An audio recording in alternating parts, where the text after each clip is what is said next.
The newest member of the City Council is Kshama Sawant.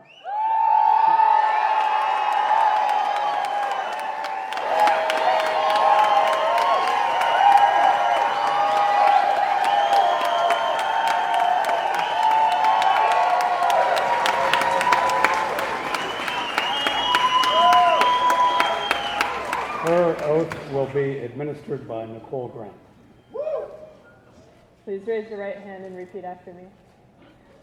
I, Kshama Sawant, I, Kshama Sawant, swear that I possess swear that I possess all the qualifications prescribed all the qualifications prescribed in the Seattle City Charter in the Seattle City Charter for Seattle City Council members, for Seattle City Council members, that I will support the Constitution of the United States, that I will support the Constitution of the United States, the Constitution of the State of Washington, the Constitution of the State of Washington, and the Charter and ordinances of the City of Seattle, and the Charter and ordinances of the City of Seattle, and that I will faithfully conduct myself and that I will faithfully conduct myself as Seattle City Council member. as Seattle City Council member.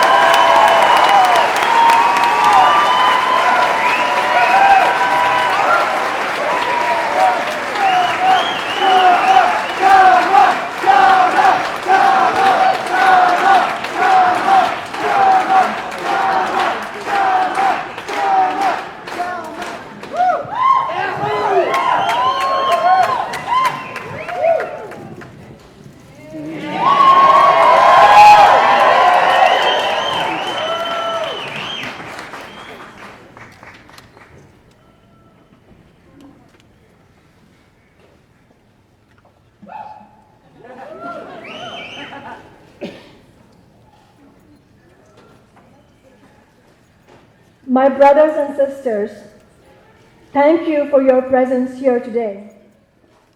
This city has made glittering fortunes for the super wealthy and the major corporations that dominate Seattle's landscape. At the same time, the lives of working people, the unemployed, and the poor grow more difficult by the day. The cost of housing skyrockets, and education and healthcare become inaccessible. This is not unique to Seattle. Shamefully, in this, the richest country in human history, 50 million of our people, 1 in 6, live in poverty. Around the world, billions do not have access to clean water and basic sanitation, and children die every day from malnutrition.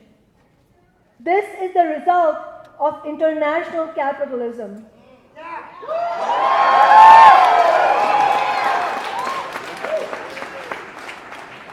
This is the product of the gigantic casino of speculation created by the highway robbers on Wall Street.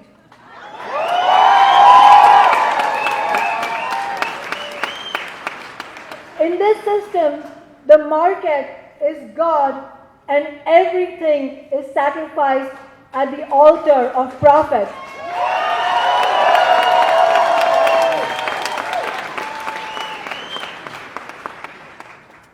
Capitalism has failed the 99%.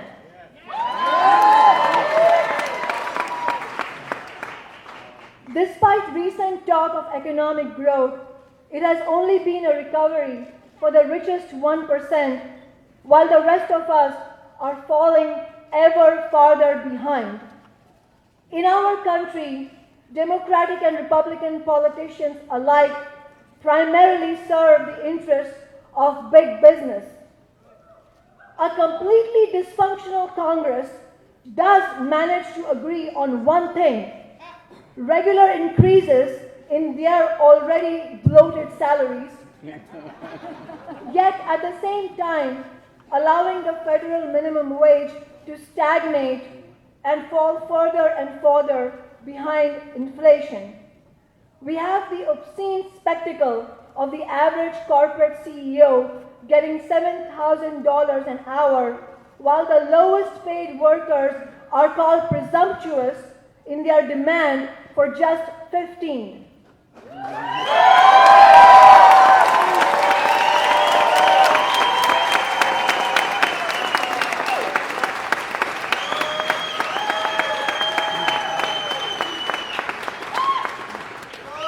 To begin to change all of this, we need organized mass movements of workers and young people relying on their own independent strength.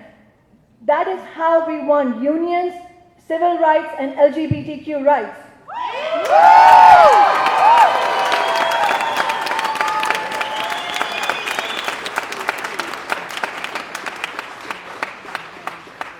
Again, throughout the length and breadth of this land, working people are mobilizing for a decent and dignified life for themselves and their children.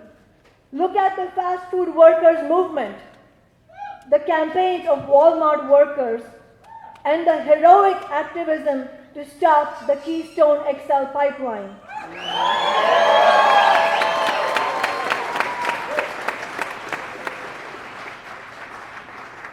Right here in SeaTac, we have just witnessed the tremendous and victorious campaign for $15 an hour.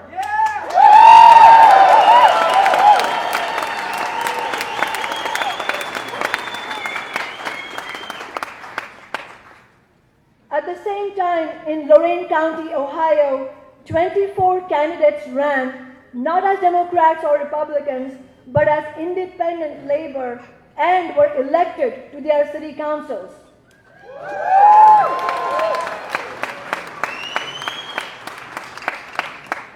I will do my utmost to represent the disenfranchised and the excluded, the poor and the oppressed, by fighting for a $15 an hour minimum wage, affordable housing, and taxing the super rich for a massive expansion of public transit and education.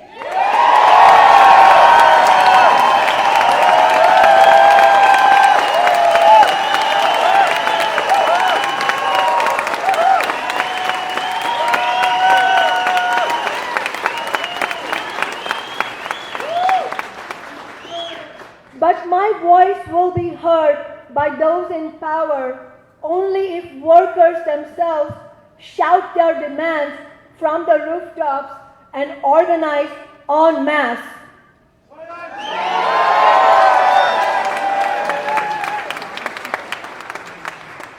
My colleagues and I in Socialist Alternative will stand shoulder to shoulder with all those who want to fight for a better world.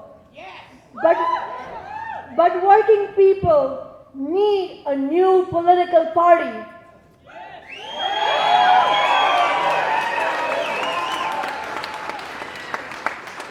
A mass organization of the working class run by and accountable to themselves.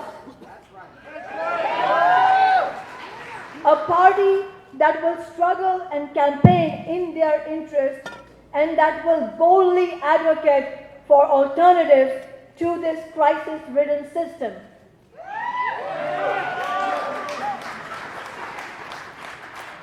Here in Seattle, political pundits are asking about me. Will she compromise? Can she work with others?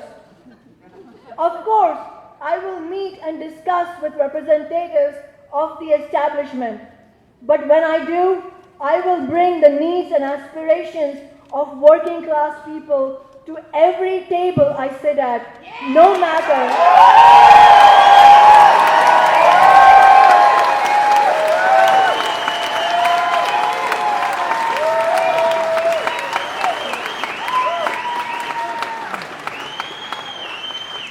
No matter who is seated across from me. And let me make one thing absolutely clear. There will be no backroom deals with corporations.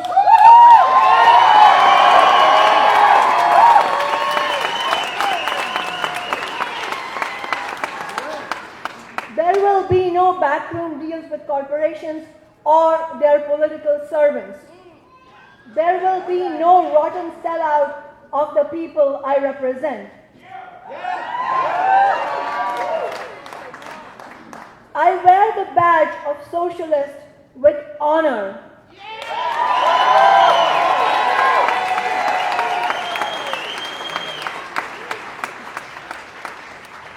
To the nearly 100,000 who voted for me, and to the hundreds of you who worked tirelessly on our campaign, I thank you, and let us continue.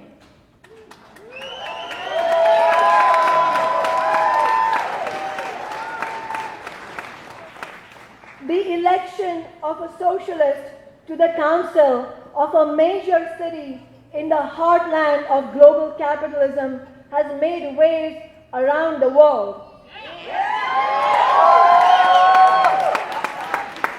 We know because we have received messages of support from Europe, Latin America, Africa, and from Asia. Those struggling for change have told us they have been inspired by our victory. To all those prepared to resist the agenda of big business in Seattle and nationwide, I appeal to you, get organized.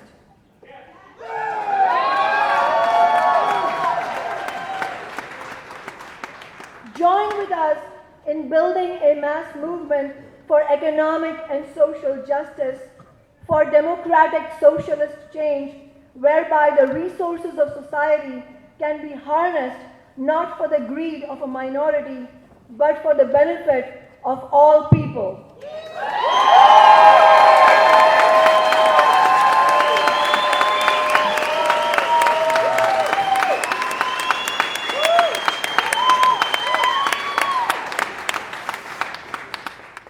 Solidarity.